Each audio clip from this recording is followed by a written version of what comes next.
Hello guys, welcome to Online Web Tutor presented by PHP Frameworks team. I am Sanjay. We are learning REST API development in PHP using JWT. This is our part number 24. Inside this video session guys, we are going to create users respective list all projects API. In the last video, we had seen that how can we make API to list all the projects what we have created inside our database. So if I back to Postman, now this is the API that is list all projects API.php. Inside this we have listed all the projects what we have inside our database. Now inside this video what we are going to do, we are going to pass a user ID or let's say token inside header.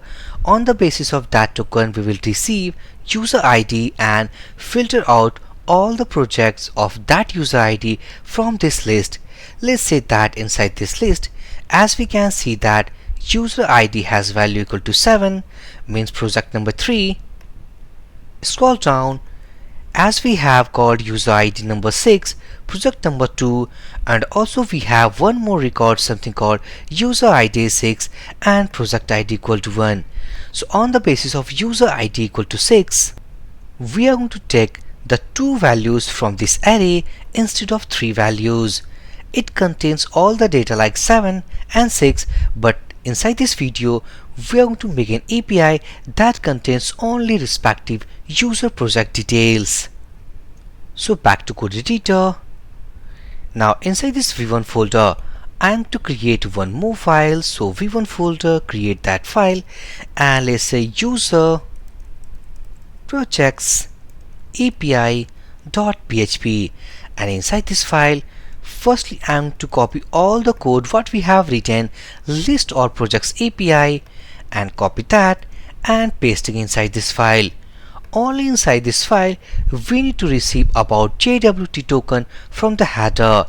We have to receive the user ID from that token and we have to pass that user ID inside our MySQL query. So if I save all these changes for this file and back to our class level, something called users.php, and copy this method, pasting it here. This is the method basically we had created to list all the projects. Now inside this let's say get users all project, or let's say get user all projects. Now inside this we are going to make use of our user ID. So let's say select all from the project table, order by ID descending order. So before that we are going to concatenate with this where condition. So if I back to our projects table, open that. Now inside this table we have user ID column. So copy this column name, back to editor, and let's say user ID equal to, and this will be a placeholder. Now here we will pass our user ID. On the behalf of that we are going to filter out all the projects. Now next we need to bind our parameters. So here should be called projects obj.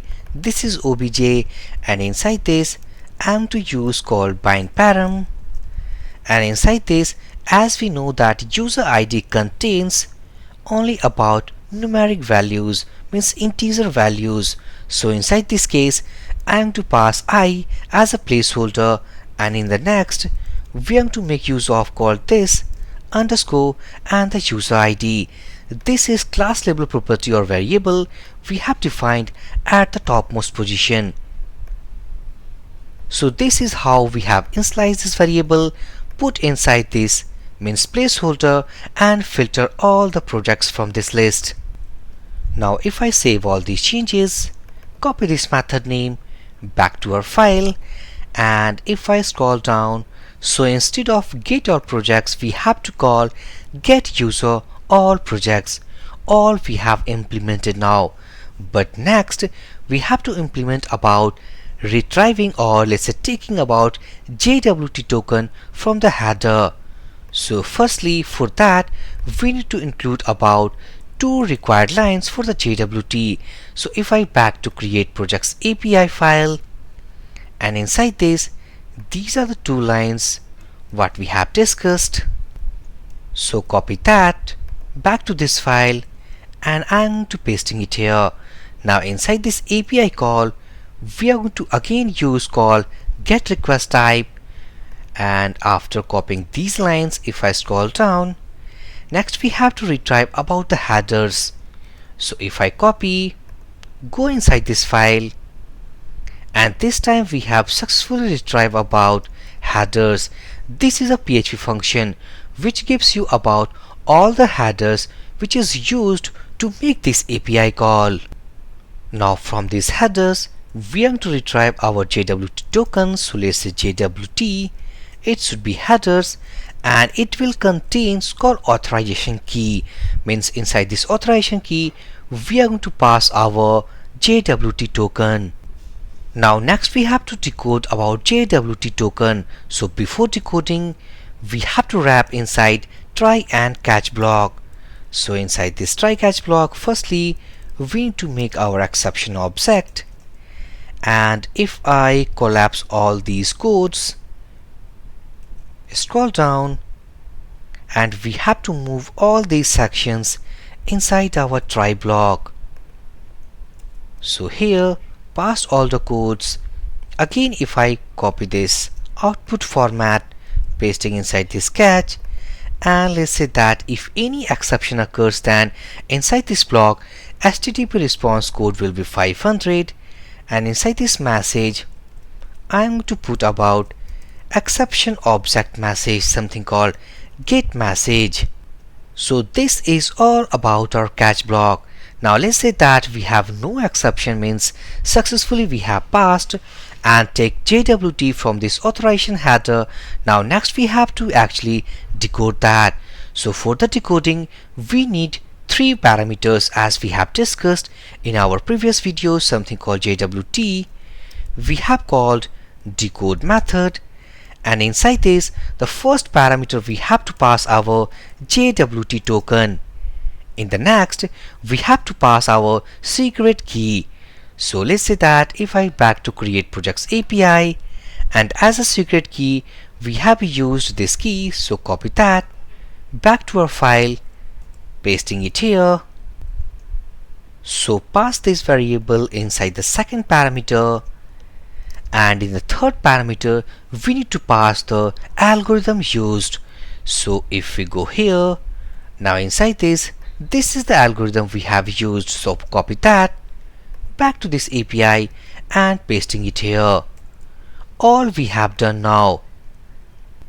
So inside this line, basically we are going to take our decoded data, means all the data what we have encoded, we have decoded and stored inside this variable. Now from this data we want only about the user ID. So let's say if we go again at the top to copy the user object, so scroll down, and let's say user object arrow operator to initialize about the user ID property, and from this decoded data we have to go inside data, and inside this we have a key called I think something user ID. So for the confirmation, back to login API, and inside this API we have stored all the user informations inside this data variable. So that's why we have used call data here, and inside this data all we have stored about user array data, and this is here, and inside this user IDs is stored basically inside this ID key.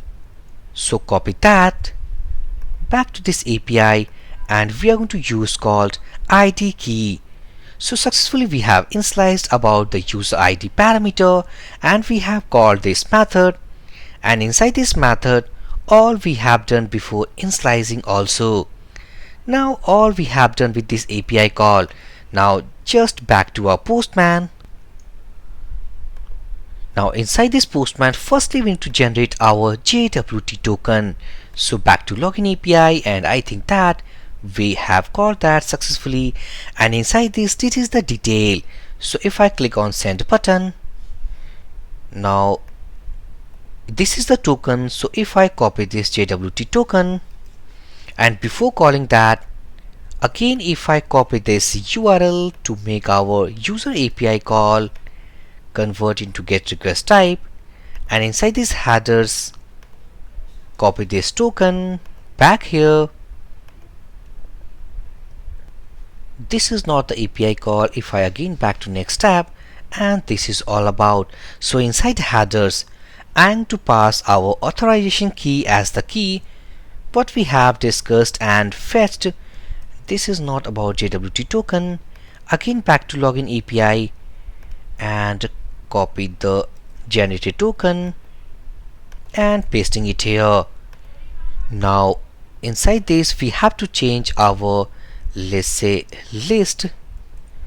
If I go and check the file name, so user projects API, so something, let's say users, it's not users, user projects API.php. So if I click on send button, now as we can see that converting to JSON, we have only one project created by user ID 7. So for the confirmation, if I back to table, go here to check about the user ID 7, and as we can see that only one project we have inside this table. So let's say about user ID 6. So before that, firstly we need to generate the token. So to see the user's detail about user ID 6, and this is test@gmail.com. so copy, go inside here and changing about the credentials, click on the send button, and this is all about JWT token of this user. So copy this token back to API call, and for the authorization key, if I change about the JWT token, click on send button. Now if we convert into JSON, now as we can see that for this 6th number user ID, we have 2 projects in our list. So successfully guys, inside this video we have filtered out about the user project on the behalf of JWT token. So inside this video session guys, if you went out, then please drop your comment. I will give my reply as soon as possible. So for this video session guys, thank you for watching and have a great day.